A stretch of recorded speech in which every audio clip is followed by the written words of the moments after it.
Hello everyone, welcome back to online study zone. इस video में हम लेकर आए हैं सचिवालय सहायक के लिए practice set number 9। I hope कि इससे पहले कि आपने बाकी के सेट्स को ज़रूर देखा होगा, क्योंकि ये सभी क्वेश्चंस आपके आने वाले एग्जाम्स के लिए मोस्ट इंपॉर्टेंट रहने वाले हैं। सभी क्वेश्चंस को अच्छे तरीके से कवर करते चलेगा। इस वीडियो में आपको 50 MCQ देखने को मिलेगा, तो एंड तक देखिए और बताइए कि कितना स्कोर आप कर पाते हैं। चलिए शुरू करते हैं। फर्स्ट क्वेश्चन है कि किस अभिलेख में रुद्रदामन प्रथम की विभिन्न उपलब्धियां वर्णित हैं। रुद्रदामन प्रथम की विभिन्न उपलब्धियां वर्णित हैं। जूनागढ़ अभिलेख, राइट आंसर होगा ऑप्शन ए। नेक्स्ट क्वेश्चन की 16 महाजनपदों की सूची उपलब्ध है। 16 महाजनपदों की सूची निम्नलिखित में से किसमें उपलब्ध है?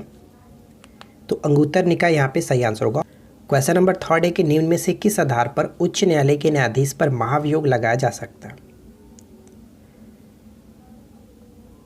तो सही आंसर होगा ऑप्शन सी, यानी ए और बी दोनों बिल्कुल सही है कि सिद्ध कदाचार और अक्षमता के आधार पर महाभियोग की प्रक्रिया लगाई जा सकती है। क्वेश्चन नंबर 4 है कि ब्रिटिश भारत के निम्नलिखित अधिनियम में से कौन सा अधिनियम बंगाल के गवर्नर जनरल को नामित करता है? बंगाल के गवर्नर जनरल को नामित करता है। Regulating act 1773। कर्नाटक में स्थित कृष्णराज सागर बांध निम्नलिखित में से किस नदी पर बनाया गया? तो पहला पॉइंट यहाँ पे पूछा जाता है कि कृष्णराज सागर बांध किस राज्य में? तो कर्नाटक में, ये ध्यान रखेंगे। और ये किस नदी पर? कावेरी नदी पर बनाया गया। यहाँ पे ए ऑप्शन बिल्कुल सही होगा। अंतर्राष्ट्रीय मुद्रा कोष के बारे में निम्नलिखित में से कौन सा कथन सत्य नहीं है? IMF के बारे में आपको बताना है यहाँ पे कौन सा गलत है। तो देखिए, IMF की स्थापना विश्व बैंक के साथ की गई थी, बिल्कुल सही है, 1944 में। IMF ब्रिटेन वुड्स सम्मेलन का नतीजा है, बिल्कुल सही है। थर्ड पॉइंट है कि क्रिस्टलिना जॉर्जिवा जो कि IMF के वर्तमान मुख्य कार्यकारी अधिकारी हैं, बिल्कुल सही है। लेकिन फोर्थ पॉइंट गलत है, क्योंकि वर्तमान में IMF में कुल सदस्य देशों की संख्या 190 हो चुका है। और नया देश इसमें कौन सा जुड़ा था पिछले वर्ष? एंडोरा, जो कि नया देश इसमें जुड़ा था। तो यहाँ पे सही आंसर है ऑप्शन डी, 190 होगा। नेक्स्ट प्रश्न कि भारत के संविधान में सरकार की संसदीय व्यवस्था किसके मॉडल पर आधारित है? संविधान में सरकार की संसदीय व्यवस्था ब्रिटेन के मॉडल पर आधारित है। बी यहाँ पे बिल्कुल सही आंसर है। भारत का सुदूर पश्चिमी बिंदु कौन सा है? भारत का सुदूर पश्चिमी बिंदु कौन सा है? गुजरात में स्थित गुहार मोती जो है बिल्कुल सही आंसर होगा, पश्चिमी बिंदु है। निम्नलिखित में से किस राज्य की सीमा म्यांमार से स्पर्श नहीं करती है? निम्नलिखित में से किस राज्य की सीमा जो है वो म्यांमार से स्पर्श नहीं करती है? तो सही आंसर यहाँ पे क्या होगा? ऑप्शन हम ए को टिक करेंगे। म्यांमार से जो कि असम की सीमा नहीं टच करता। पढ़ सकते हैं कि म्यांमार की सीमा से लगने वाले जो भी भारतीय राज्य अरुणाचल प्रदेश, नागालैंड, मणिपुर, मिजोरम से स्पर्श करती है, जो कि 1643 किलोमीटर की लंबी सीमा साझा की जाती है। नेक्स्ट प्रश्न है कि पश्चिम बंगाल की सीमाएं जो है वो कितने देशों के साथ लगती हैं? पश्चिम बंगाल की जो सीमाएं हैं वो कितने देशों के साथ लगती हैं? तो कुल 3 देशों के साथ लगती है। और वो कौन कौन से देश हैं? तो बांग्लादेश, भूटान, नेपाल, इन तीनों के साथ लगती है। जबकि सबसे लंबी सीमा है वो जो बांग्लादेश के साथ साझा होती है पश्चिम बंगाल की। नेक्स्ट क्वेश्चन है, निम्नलिखित में से कौन सा विद्वान कनिष्क का समकालीन था? कनिष्क के समकालीन था। तो अश्वघोष, नागार्जुन, वसुमित्र, ये तीनों के तीनों जो थे वो कनिष्क के समकालीन थे। राइट आंसर हुआ ऑप्शन डी। नेक्स्ट प्रश्न है, द्रविड़ वैष्णव भक्तों को क्या कहा जाता था? द्रविड़ वैष्णव भक्तों को किस नाम से जानते थे? तो जो विष्णु के उपासक थे उनको अलवार के नाम से जानते थे, और जो शिव की उपासना करते थे उनको नयनार कहते थे। तो यहाँ पे सही आंसर है ऑप्शन ए। नेक्स्ट प्रश्न कि जम्मू और कश्मीर का निम्नलिखित में से कौन सा उत्सव सिंधु नदी के तट पर मनाया जाता है? सिंधु नदी के तट पर मनाया जाता है। Right answer will be option D, Sindhu Darshan सही आंसर हो जाता है। नेक्स्ट प्रश्न की निम्नलिखित में से किस राज्य सरकार ने समर यानी कि कुपोषण और एनीमिया कमी के उपशमन के लिए सामरिक कार्यवाही अभियान चलाया? तो समर अभियान बताइए कि किस राज्य की सरकार ने चलाया? तो हाल ही में झारखंड की सरकार ने समर अभियान को चलाया। डी यहाँ पे सही आंसर है। नेक्स्ट प्रश्न की निम्नलिखित युग्मों पर विचार कीजिए। एक तरफ वन्य जीव है और दूसरी तरफ प्राकृतिक रूप से उनका जो निवास है वो आपको बताना है। तो बताइए कि कौन सा युग्म यहाँ पे सही तरीके से सुमेलित है। तो चलिए एक एक करके देखते हैं। ब्लू फिनिश महासीर की बात करें तो कावेरी नदी में इनका निवास है, बिल्कुल सही है। इरावदी डॉल्फिन, जो कि अक्सर ये पेपर में देखने को मिलता रहता है, तो इरावदी डॉल्फिन का संबंध चिल्का झील के साथ, ये भी सही है। और घड़ियाल चंबल नदी में ये भी मिलता है। तो यहाँ पे तीनों के तीनों मिलान बिल्कुल सही किया गया, इसलिए ऑप्शन हम डी को टिक करेंगे। नेक्स्ट प्रश्न है कि उमंगगोट नदी को भारत की सबसे साफ नदी मानी जाती है। यह नदी किस राज्य में बहती है? उमंगगोट नदी। तो ध्यान दीजिएगा फ्रेंड्स, उमंगगोट नदी का संबंध मेघालय से है। यहाँ पे डी बिल्कुल सही आंसर हो जाता है। नर्मदा घाटी किसका एक उदाहरण है? नर्मदा घाटी जो किसका एक उदाहरण है? तो रिफ्ट वैली का उदाहरण है। यहाँ पे सही आंसर है ऑप्शन ए, दरार घाटी। नेक्स्ट वन, निम्नलिखित पहाड़ी जातियों के सही पश्चिम से पूर्व अनुक्रम की पहचान करें। यानी पश्चिम से पूर्व की ओर आपको बताना है सही क्रम क्या होगा। तो पश्चिम से पूर्व की तरफ अगर हम सही क्रम को देखते हुए ऑप्शंस को देखें तो सबसे अगर हम बात करें कि सबसे पूर्व में कौन सा होगा, तो नागा यहाँ पे करेक्ट है, ऑप्शन सी को टिक करेंगे। गारो, खासी, जैंतिया और नागा राइट आंसर हो जाएगा ऑप्शन सी। किस नदी को यूरोपीय व्यापार की जीवन रेखा कहा जाता है? किस नदी को यूरोपीय व्यापार की जीवन रेखा कहा जाता है? और वो नदी है राइन नदी। ठीक है, राइन नदी। विश्व की सबसे बड़ी पर्वत श्रृंखला कौन सी है? विश्व की सबसे बड़ी पर्वत श्रृंखला कौन सी है? राइट आंसर यहाँ पे होगा एंडीज, ऑप्शन बी को टिक करेंगे, एंडीज। नेक्स्ट क्वेश्चन, लाइकेन का निर्माण किससे होता है? लाइकेन का निर्माण जो किससे होता है? तो कवक और शैवाल यहाँ पे सही आंसर है, ऑप्शन डी को बिल्कुल करेक्ट आंसर हुआ। अगला प्रश्न कि वह वर्णक जो वनस्पति को परावैंगनिक किरणों के दुष्प्रभाव से बचाता है कौन सा है? वह वर्णक जो वनस्पति को परावैंगनिक किरणों के दुष्प्रभाव से बचाता है कौन सा है? ऑप्शन बी यहाँ पे बिल्कुल सही आंसर होगा, कैरोटीनाइड। ठीक है, कैरोटीनाइड, ऑप्शन बी को टिक करेंगे। अगला प्रश्न देखिए क्या है, मलेरिया किसके द्वारा एक व्यक्ति से दूसरे व्यक्ति तक आंतरित किया जाता है? मलेरिया। तो ध्यान दीजिएगा, जो मलेरिया होता है वो एनाफिलीज मच्छर के द्वारा, मादा एनाफिलीज मच्छर, यहाँ पे सही आंसर होगा ऑप्शन सी। हम यहाँ पे पढ़ सकते हैं कि एनाफिलीज मच्छर मच्छर का एक प्रकार है जो कि मानव मलेरिया को फैलाता है। मलेरिया एक संक्रामक बीमारी है जो कि परजीवियों द्वारा होता है। और ये परजीवी कौन सा परजीवी होता है?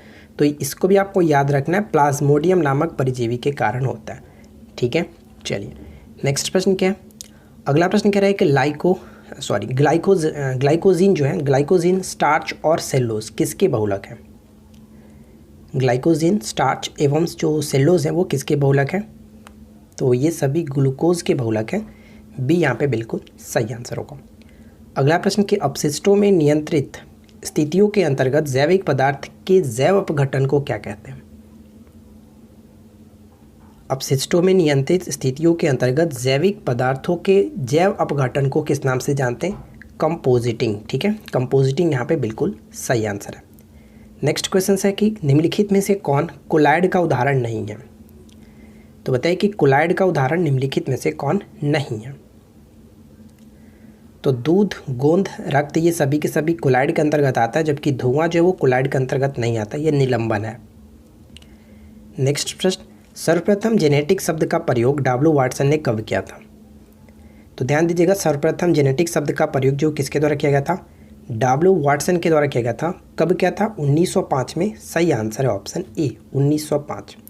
नेक्स्ट वन कि निम्नलिखित में से कौन से वेद में संगीत का वर्णन है? या फिर कहा जाता है कि किस वेद को संगीत का जनक माना जाता है? तो भारतीय संगीत के जनक के रूप में सामवेद को जानते हैं, जो कि तीसरा वेद है। ठीक है, राइट आंसर होगा ऑप्शन हम डी को टिक करेंगे। और इससे जुड़ी जो कि एग्जाम्स के पॉइंट ऑफ व्यू से कुछ पॉइंट्स इंपॉर्टेंट हम पढ़ लेते हैं। जैसे देखिए, साम शब्द का अर्थ होता है गान, और सामवेद में संकलित मंत्रों को देवताओं की संस्तुति के समय गाया जाता है। सामवेद में कुल 1875 ऋचाएँ हैं। सामवेद की 3 महत्वपूर्ण शाखाएं भी, और उन 3 शाखाओं को आपको याद रखना है। ठीक है, कैथुमीय, जैमिनीय और रडायनीय, ये तीनों आपको याद रखना है। चलिए नेक्स्ट प्रश्न देखिए। अगला प्रश्न बनता है कि अल-बेरूनी का पूरा नाम क्या था? अल-बेरूनी जो था, इनका पूरा नाम क्या था? अल-बेरूनी का पूरा नाम Abu Rehan Mahmud, option A correct है। नेक्स्ट प्रश्न, निम्न में से कौन सा कथन बलबन के संबंध में असत्य है? बताइए कि निम्नलिखित में से कौन सा कथन जो कि बलबन के संबंध में असत्य है? तो देखिए बलबन के संबंध में पहला पॉइंट कह रहा है कि उसने चलिसा दल यानी कि चहलगानी से संबंधित सामंतों का दमन किया। बिल्कुल सही, इल्तुतमिश के द्वारा स्टार्ट किया गया था जो उसको समाप्त किया था। कानून एवं व्यवस्था की बहाली के लिए उसने लौह एवं रक्त की नीति को अपनाई थी। ये पॉइंट्स भी बिल्कुल सही है। और उसने एक जो कि सैन्य विभाग की स्थापना की थी दीवाने अर्ज के नाम से, ये भी बिल्कुल सही है। तो हम यहाँ पे कह सकते हैं कि कोई भी यहाँ पे असत्य नहीं है, सभी के सभी पॉइंट्स बिल्कुल सही है, इसलिए ऑप्शन हम डी को टिक करेंगे। ठीक है ना, आगे देखते हैं नेक्स्ट क्वेश्चंस। भारतीयों को वर्ष 1947 में सार्वभौमिक सत्ता सौंपने की योजना निम्नलिखित में से किस नाम से जानी जाती है? तो इस योजना को हम लोग माउंटबेटन योजना के नाम से जानते हैं। सी यहाँ पे करेक्ट आंसर है। यदि किसी राज्य विधान परिषद का सभापति अपने पद से त्यागपत्र देना चाहे तो वह अपना त्यागपत्र किसको देगा? वह अपना त्यागपत्र किसको देगा? उपसभापति को। सी यहाँ पे करेक्ट है। नेक्स्ट प्रश्न, शिवाजी महाराज की भूराजस्व व्यवस्था के संदर्भ में क्या सत्य है? तो चारों पॉइंट्स को अच्छे से पढ़िए और बताइए कि क्या यहाँ पे सत्य होना चाहिए। देखिए यहाँ पे अगर हम बात करें पहला पॉइंट, तो शिवाजी महाराज ने रस्सी द्वारा माप के स्थान पर काठी एवं मानक छड़ी का प्रयोग किया था। बिल्कुल सही। भूराजस्व यानी लगान की दर आरंभ में कुल उपज का 33% थी, जो कि बाद में इसको बढ़ा करके 40% किया गया था। ये पॉइंट भी सही है। और शिवाजी महाराज ने जमींदार एवं जागीरदारी का विरोध करते हुए रैयतवाड़ी व्यवस्था को अपनाया था। तो ये भी सही है। तो यहाँ पे राइट आंसर हो गया ऑप्शन डी। उपयुक्त सभी के सभी बिल्कुल सही है। नेक्स्ट प्रश्न बनता है कि भारत में सचिव का पद किसके द्वारा निर्मित किया गया था? भारत में सचिव का पद जो है वो निर्मित किया गया था भारत सरकार अधिनियम 1858। यहाँ पे बी बिल्कुल करेक्ट आंसर है। नेक्स्ट प्रश्न कि पश्चिमी घाट पर पाई जाने वाली वनस्पति का प्रकार किस तरह का है? पश्चिमी घाट पर ध्यान दीजिएगा, पश्चिमी घाट को सह्याद्री के नाम से भी जाना जाता है। और पश्चिमी घाट पर पाए जाने वाले जो भी वनस्पति होती है वो सदाहरित होता है। ये यहाँ पे करेक्ट होगा, सदाहरित। देखिए अगला प्रश्न है कि सिखों के धार्मिक स्थलों में से निम्न में से कौन सा स्थल भारत में नहीं है? तो बताइए कि चारों में से कौन सा वो स्थल है जो भारत में नहीं है? तो सही आंसर होगा ऑप्शन ए, यानी कि ननकाना साहिब जो वो भारत में स्थित नहीं है। ठीक है, और बाकी में कोई दिक्कत नहीं है। अगर हम वहाँ पे बात करें नांदेड़, तो ध्यान दीजिएगा फ्रेंड्स, नांदेड़ आपका महाराष्ट्र में बिल्कुल सही है। और पाउंता की बात करें, पाउंता साहिब कहाँ पे पड़ता है? ये हिमाचल प्रदेश में पड़ता है। और केसगढ़ साहिब की बात करें तो केसगढ़ साहिब पंजाब के रूपनगर ज़िले में आनंदपुर साहिब नगर में स्थित है, ये आपको याद रखना है। जबकि ननकाना साहिब की बात करें तो ये आपको याद रखना है कि ननकाना साहिब पाकिस्तान के पंजाब प्रांत में स्थित एक शहर है। इसका वर्तमान नाम सिखों के पहले गुरु नानक देव जी के नाम पर पड़ा। ठीक है, और इसका जो पुराना नाम था वो क्या था? राय भोईदी तालवंडी। ये भी आपको याद रखना है। चलिए अगला प्रश्न बनता है कि आदि जैन ग्रंथों की जो भाषा थी वो क्या थी? आदि जैन ग्रंथों की जो भाषा थी वो प्राकृत। ए ऑप्शन बी को टिक करेंगे, प्राकृत। ओल्ड टेस्टामेंट किस धार्मिक संप्रदाय का प्रमुख ग्रंथ है? ओल्ड टेस्टामेंट, तो ओल्ड टेस्टामेंट जो वो किस धार्मिक संप्रदाय का प्रमुख ग्रंथ है? तो यहूदी यहाँ पे करेक्ट होगा, ऑप्शन बी को टिक करेंगे, यहूदी। पैगंबर मोहम्मद की कही गई बातों तथा उनकी स्मृतियों का जो संकलन है वो किस ग्रंथ में? तो उनके हम लोग संकलन को कहते हैं हदीस। क्लियर, राइट आंसर होगा हदीस। नेक्स्ट प्रश्न है कि मिलिंद पन्हो क्या है? मिलिंद पन्हो जो वो क्या है? तो ध्यान दीजिएगा, मिलिंद पन्हो एक बौद्ध पाठ था। और हम यहाँ पे पढ़ सकते हैं कि मिलिंद पन्हो एक पाली भाषा में रचित बौद्ध ग्रंथ है जिसका रचनात्मक काल की बात करें तो 100 ईसा पूर्व माना जाता है। इसमें बौद्ध भिक्षु नागसेन तथा भारत यूनानी शासक मिलिंद के बीच हुए वार्तालापों का वर्णन दिया गया है। ठीक है, चलिए नेक्स्ट क्वेश्चंस। 2011 की जनगणना के अंतिम आंकड़ों के अनुसार भारत का सबसे कम जनसंख्या घनत्व वाला राज्य कौन सा है? सबसे अधिक जनसंख्या घनत्व के रूप में बिहार को जानते हैं, जबकि सबसे कम जनसंख्या घनत्व के रूप में अरुणाचल प्रदेश को जाना जाता है, जिसमें मात्र 17 व्यक्ति प्रति वर्ग किलोमीटर में आते हैं। और बिहार में क्या है? 1106 व्यक्ति प्रति वर्ग किलोमीटर के अंतर्गत। अगला प्रश्न, निम्नलिखित में से कौन सा राष्ट्रीय उद्यान प्रोजेक्ट टाइगर के अंतर्गत नहीं आता है? प्रोजेक्ट टाइगर के अंतर्गत नहीं आता है। तो किबु लैमजाओ नेशनल पार्क जो वो टाइगर रिजर्व के अंतर्गत नहीं आता, टाइगर प्रोजेक्ट के अंतर्गत नहीं आता। ये मणिपुर में स्थित एक राष्ट्रीय उद्यान है और दुनिया का एकमात्र तैरता हुआ राष्ट्रीय उद्यान है, ये भी आपको याद रखना है। नेक्स्ट प्रश्न के विश्वविख्यात जोग या फिर गसोपा जलप्रपात किस राज्य में स्थित है? शरावती नदी पर कर्नाटक में स्थित है, ऑप्शन ए यहाँ पे करेक्ट आंसर है। भारत का एकमात्र नदी बंदरगाह कौन सा है? भारत का एकमात्र नदी बंदरगाह कौन सा है? तो ध्यान दीजिएगा, सही आंसर होगा ऑप्शन ए कोलकाता बंदरगाह। जो है वो कह सकते हैं कि कोलकाता बंदरगाह देश का एकमात्र नदी बंदरगाह जो कि समुद्र से 203 किलोमीटर की दूरी पर स्थित है और ये हुगली नदी पर बना हुआ है। अगला प्रश्न कि शहद का प्रमुख घटक कौन सा है? शहद का प्रमुख घटक कौन सा है? तो फ्रुक्टोज को टिक करेंगे, D will be correct answer, fructose. अगला प्रश्न देख लीजिए, निम्नलिखित में से कौन सी फसल मृदा को नाइट्रोजन से भरपूर कर देती है? कौन सी फसल जो मृदा को नाइट्रोजन से भरपूर कर देती है? मटर, ठीक है, मटर यहाँ पे डी बिल्कुल सही है। अगला प्रश्न बनता है कि वह शहर जहाँ राष्ट्रीय हरित अधिकरण यानी कि नेशनल ग्रीन ट्रिब्यूनल का क्षेत्रीय कार्यालय स्थापित नहीं है। ध्यान दीजिएगा, काफ़ी अच्छा प्रश्न है। तो इस प्रश्न का सही आंसर हो जाता है ऑप्शन बी, जयपुर में नहीं है, ऑप्शन हम बी को टिक करेंगे। और इससे जुड़ी देखिए जो भी पॉइंट्स हम यहाँ पे पढ़ लेते हैं। और देखिए सबसे पहला पॉइंट तो आपसे ये पूछा जाता है कि एनजीटी का जो स्थापना हुआ था कब हुआ था? 18 अक्टूबर 2010 को स्थापित राष्ट्रीय हरित अधिकरण या फिर प्राधिकरण इसको कहा जाता है, national green tribunal, NGT full form भी पूछा जाता है तो इसको याद रखिएगा, नेशनल ग्रीन ट्रिब्यूनल। इसका मुख्यालय कहाँ पे? नई दिल्ली में। जबकि इसका 4 क्षेत्रीय कार्यालय भी हम पढ़ सकते हैं कि इसके अन्य 4 क्षेत्रीय कार्यालय कहाँ कहाँ पे? भोपाल, पुणे, कोलकाता एवं चेन्नई। तो यहाँ पे भोपाल दिया गया था, पुणे, कोलकाता दिया गया था, एक होता है चेन्नई। तो यहाँ पे चारों चीज़ों को आपको अच्छे से ध्यान में रखना है। चलिए अगला प्रश्न, रूस और पाकिस्तान द्वारा आयोजित संयुक्त सैन्य अभ्यास ध्रुजबा का शाब्दिक अर्थ क्या है? रूस और पाकिस्तान के द्वारा आयोजित संयुक्त सैन्य अभ्यास जो ध्रुजबा है, इसका शाब्दिक अर्थ क्या है? तो इसका अर्थ होता है मित्रता, ठीक है, मित्रता यहाँ पे सही आंसर हो जाता है। देखिए कुछ पॉइंट्स मैंने यहाँ पे नोट डाउन किया, पढ़ सकते हैं कि रूस और पाकिस्तान के बीच ये जो सैन्य स्टार्ट हुआ था, सैन्य अभ्यास ध्रुजबा 2016 में स्टार्ट हुआ था और इसका अर्थ होता है मित्रता। नेक्स्ट प्रश्न है कि संविधान के किस अनुच्छेद द्वारा संघ और राज्यों के लिए लोक सेवा आयोग के प्रावधान किया गया? लोक सेवा आयोग का प्रावधान जो है वो किस आर्टिकल के अंतर्गत किया गया? अनुच्छेद 315, ठीक है, ऑप्शन डी यहाँ पे करेक्ट है। और साथ ही साथ 2 अनुच्छेद को पढ़ सकते हैं कि अनुच्छेद 312 में क्या होता है? राज्यसभा विशेष बहुमत द्वारा नई अखिल भारतीय सेवाओं की स्थापना की अनुशंसा करती है।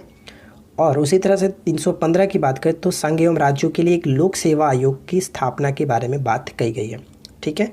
चलिए आखिरी प्रश्न देखते हैं इस वीडियो का। नेक्स्ट क्वेश्चन देखिए क्या है, निम्नलिखित में से कौन सा संप्रदाय बौद्ध धर्म का नहीं है? तो चारों में से बताइए कि कौन सा बौद्ध धर्म का नहीं है। तो ध्यान दीजिएगा, यहाँ पे अगर हम बात करें दिगंबर तो ये बौद्ध धर्म से संबंधित नहीं है, ये जैन धर्म से संबंधित है, ठीक है। तो सी यहाँ पे बिल्कुल सही आंसर हो जाता है। तो 50 क्वेश्चन हम लोगों ने यहाँ पे कवर किया और नीचे कमेंट्स करके बताइएगा कि आउट ऑफ 50 से आपकी स्कोरिंग क्या रही। वीडियो अच्छी लगी हो तो लाइक कर दीजिएगा, दोस्तों के साथ शेयर कर दीजिएगा। क्यूज का क्वेश्चन ये रहा, थिकसे मठ कहाँ स्थित है? ठीक है, थिकसे मठ कहाँ स्थित है? कमेंट्स करके राइट आंसर ज़रूर बताइएगा।